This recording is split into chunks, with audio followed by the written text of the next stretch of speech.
यानंतरची बातमी महाराष्ट्रातल्या पुण्यामधून. वाचाल तर वाचाल असं म्हटलं जातं, पण आजच्या समाजामध्ये तुमचा आमचा सर्वांचाच कल हा पुस्तकांवरून सोशल मीडियावर गेलाय. आज पुण्यामधल्या 100व्या खासगी लायब्ररीचा मृत्यू झालाय. अमेरिकेमधून भारतामध्ये आलेल्या CA प्रसाद कुलकर्णी यांनी बुक स्पेस नावाची एक लायब्ररी सुरू केली होती, पण आता त्यांनी ती बंद केली आहे. विद्येचं माहेरघर असलेल्या पुण्याच्या महत्त्वाच्या अशा कोथरूड भागामध्ये प्रसाद यांनी ही लायब्ररी अत्यंत कष्टाने उभी केली होती. मात्र ही लायब्ररी बंद करण्याची वेळ त्यांच्यावर का आलेली आहे? लायब्ररीमधल्या अत्यंत महत्त्वाच्या दुर्मिळ मोठ्या पुस्तकांचं ते करणार काय आहेत, या सगळ्या संदर्भात NDTV मराठीचा हा स्पेशल रिपोर्ट.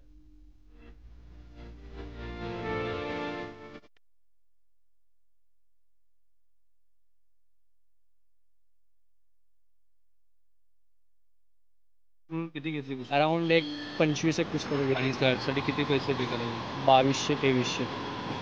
नाही, पण हे खूप कमी आहेत. म्हणजे रादर हे नाही व्हायला पाहिजे technically. We should be paying a little bit more for all of this things.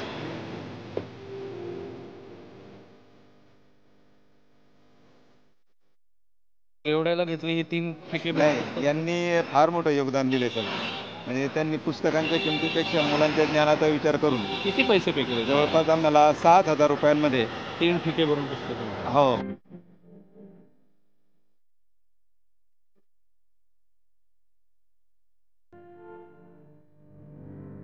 नमस्कार, मी राहुल कुलकर्णी NDTV मध्ये. आज एक दुर्दैवी तशी म्हणाल तर, कारण ज्या पुण्यात आहोत तिथली वाचन संस्कृती, तिथलं शिक्षण वगैरे, आज ही बुकस्पेस लायब्ररी बंद झाली. हे बंद होती आहे आणि त्याच्यासाठी म्हणजे हे मुलं आली आहेत पुस्तकं खरेदी करायला वगैरे, ही पण आहे, हे पण आहे, म्हणजे तरुण पिढी पण आहे आणि सिनियर सिटीजन पण आहे. माझं पण वाचन तुलनेनं कमी झालं आहे. म्हणजे 5-10 वर्षापूर्वीची गोष्ट आणि आत्ताची गोष्ट याच्यामध्ये फरक पडला आणि म्हणून आता एक महत्त्वाची अशी लायब्ररी बंद होते आहे. 4-1 लाख पुस्तकं आहेत त्यांच्याकडे. संपली. आणि हे असं म्हणाले की जेव्हा खूप भरभराट होती लायब्ररीची तेव्हा आम्ही आलो नाही. अगदी दुर्दैव आहे ते. है ना? मीडियाने फक्त अंत्ययात्रेला जाऊ नये, तर ती संस्था जेव्हा जिवंत असती, जगत कशी असती याचं देखील कव्हरेज करावं. Thank you so much. तुमच्या या बहुमूल्य ॲडवाईस बद्दल मी खूप खूप आभारी आहे तुमचा. I swear. किती पुस्तकं तुम्ही विकली आत्ता या 2-3 दिवसामध्ये? किती 1-1.5 लाख पुस्तकं गेले असतात. त्याचं माझ्याकडेही काउंट नाही आहे, पण लाखभर पुस्तकं तरी गेली असावीत असा माझा अंदाज. आपण दोघांनी म्हणून काय आश्रम व्हायचे, काय रडायचं काय, ही वाचन संस्कृती अशीच लयाला काय नाही, लोक पुस्तक घेऊन जातात त्याचा आनंद आहे. At least people are reading those books, that's good enough for me. Library नावाची संस्था आता टिकणं थोडंसं अवघडच होत चाललं आहे. मी स्वतः 15 लायब्रऱ्या बंद पडलेल्या विकत घेतलेल्या आहेत. ज्या प्रत्येक लायब्ररी ही किती वर्षातली? हे मागच्या 10 वर्षामधली गोष्ट सांगतोय. साधारणपणे 10 ते 15 लायब्रऱ्या बंद पडलेल्या, केवळ आणि केवळ पुस्तकांची संस्कृती चालू राहावी, टिकावी म्हणून मी त्या लायब्ररी विकत घेत होतो दनादन, पुढचा मागचा विचार न करता. तो लायब्ररीवाला ज्या किमतीत मला सांगेल त्या किमतीत मी पैसे देऊन ते पुस्तक घेत होतो. एक लायब्ररी की मॉक? एक लायब्ररी नाही, इथपर्यंतचा प्रवास कसा झाला? एक काळ खूप चांगला होता, नंतर करोनाच्या नंतरचा काळ अत्यंत वाईट होता.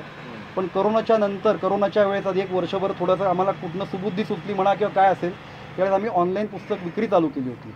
बुकस्पेस नावाची आमची वेबसाईट पण आहे, ती आता बंद केली आता 2 दिवसापासून. पण तिथनं आम्ही पुस्तक विक्री पण चालू केली. त्यामुळं लायब्ररी नावाची ही संस्था अजून 5 वर्ष पुढे जिवंत राहिली. ती 5 वर्ष जिवंत ठेवता ठेवता शेवटचे आता 30-40 कस्टमर आमचे राहिले होते, मेंबर. फक्त आधी किती मेंबर होते? आता 3,000च्या आसपास होते, 3-3,500 मेंबर होते. 2,960 मेंबर कमी झाले आणि फक्त 40 मेंबर राहिले. 40, त्यातल्या देखील 20-25 लोक अगदी रेग्युलरली येणारे होते. वयस्कर लोक तर त्यांना अडचण, आता त्यांना येण्याची अडचण होती, तो एक मोठी अडचण आहे. सगळे लोक आता कमी झाले. आता 20-30 लोकांसाठी मी महिन्याला लाखभर रुपये खर्च आणि 2,000 रुपये माझं उत्पन्न, ते आता ते गणित परवडण्याच्या पलीकडे होतं. हौसे खातर घेऊन जाता की खरंच वाचणार आहात? तर मी सुरुवात तर करणार आहे, हौस होती की खरंच वाचतो. कुठली विकत घेतली तुम्ही? आता आम्ही तिघांनी विकत घेतलेली आहे. काही सेल्फ हेल्प आहे, काही सायकोलॉजिकल आहे, फिलॉसॉफीचे आहे, फिलॉसॉफिकल, काही सेल्फ हेल्प बुक आहे, काही नॉवेल आहे.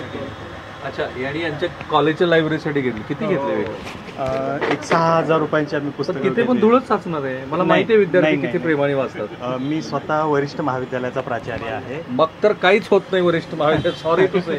बरं, एनिवेज. हां, तर किती पुस्तकं तुम्ही घेतली? 6,000 रुपयांची आम्ही जवळपास पुस्तकं घेतलेली आहे. बरं, किती पैसे पे करायला? 2200-2300. नाही पण हे खूप कमी आहेत म्हणजे रादर हे नाही व्हायला पाहिजे टेक्निकली. हे we should be paying a little bit more for all of this things. केवढ्याला घेतली ही 3 ठिके? नाही, यांनी फार मोठं योगदान दिले सर. म्हणजे त्यांनी पुस्तकांच्या किमतीपेक्षा मुलांच्या ज्ञानाचा विचार करून किती पैसे पे केले? जवळपास आम्हाला 7,000 रुपयांमध्ये 3 ठिके भरून पुस्तकं. हो. पण तू वाचते का? मी थोडी पुस्तकं वाचली आहेत आधी, पण आजकाल सध्या मला वेळ मिळत नव्हता म्हणून वाचणं बंद केलेलं. पण आता मला सुट्टी लागली आहे म्हणल्यावर तू काय करते? मी आता BSc झाले, आता मी मास्टर्सला जाणार आहे. पण ठीक आहे, म्हणजे हे काळानुरूप बदल होणारच आहे. कोणी काही जरी म्हटलं ना तर ही स्थिती असणारच आहे. पर्यायच नाही. कारण आता म्हणजे मुलांना आपण सांगतो फोन कमी वापरा, पण आपणच पालक म्हणून आपण फोन किती वापरतो हे आपल्याला माहिती असतं, आणि फोन बाजूला ठेवून पुस्तक वाचणं अवघड होतं खरं तर. पण या लायब्ररीचा पण छोटासा फेरफटका मारू तर प्रेक्षकांना सांगा की काय काय महत्त्वाची दुर्मिळ पुस्तकं तुम्ही पुढे जायला लागेल आपल्याला संकलित करून ठेवली होती. चला. दुर्मिळ भरपूर आध्यात्मिक तुकाराम गाथा शासनाने काढलेल्या आहेत. ज्ञानेश्वऱ्या माझ्याकडे जवळजवळ 500 ज्ञानेश्वऱ्या होत्या. भगवद्गीता आज मी सगळ्यांना माझ्याकडे जवळ 100-150 भगवद्गीता सगळ्यांना फ्री दिल्या. आज फ्री दिल्या? आधीपासून मी फ्री देत होतो. दुर्दैव असं आहे आपल्या पुण्या विद्येचं माहेरघर जे म्हणतो आपण, ते लोक पुस्तकं रद्दीमध्ये टाकताना पुढं मागं बघत नाहीत. त्या रद्दीमध्ये मी जवळ 700 भगवद्गीता जमा केल्या. 700-800 भगवद्गीता जमा केल्या रद्दीतनं. तुम्ही काय काय घेतलं? पाडगावकरांचं आहे सुरानंदगण, फुलांचं खोगीरवरती आहे, अरविंद जगतापचं आत्ता आलेलं गोष्ट छोटी डोंगरा एवढी, सांजभयाच्या साजनी ग्रेसांच्या कविता आहेत, त्यानंतर सुभाष पवारांचा नजराणा म्हणून गझल संग्रह आहे, वि स खांडेकरांचं मध्यरात्र, सुरेश भोसरांचा रसचा मुद्रा, मधुबाला हरिवंश राय बच्चन. ती आहे का मधुबालाची ह्याच्यामध्ये ती कविता जी जगप्रसिद्ध आहे ती? वाली हो, मध्यचा प्याला काय तो. एक त्याचं टायटल बघितलं म्हटलं घेऊन टाका, एवढ्या ह्याच्यावर मिळत आहे ती. मलिक मधुशाला, मैं हूँ मधुशाला का मलिक, मैं ही मलिक. अमिताभ बच्चनच्या आवाजामध्ये फार सुंदर अशी त्यांचा आवाजच त्या टोनीला भारी. आणि हे आता पूर्ण भरलेलं शेवटीकडे निघालंय. दुर्दैव असं आहे एक लायब्ररी की मौत हा एक भाग झाला. पुणेकरांनी अजून एक फार म्हणजे मला पुढची पुस्तकांचा खजिना जो आहे मला ओपन करायचा, तर मला धाकधूक होती की ज्या पद्धतीने पुस्तकांचे त्यांनी हे जे केले सगळं प्रकरण, नीट पुस्तकं आपण बघावीत, नीट पुस्तकं परत ठेवावीत, जिथनं घेतली तिथं ठेवावी. हा म्हणजे ही फार दुर्दशा आहे.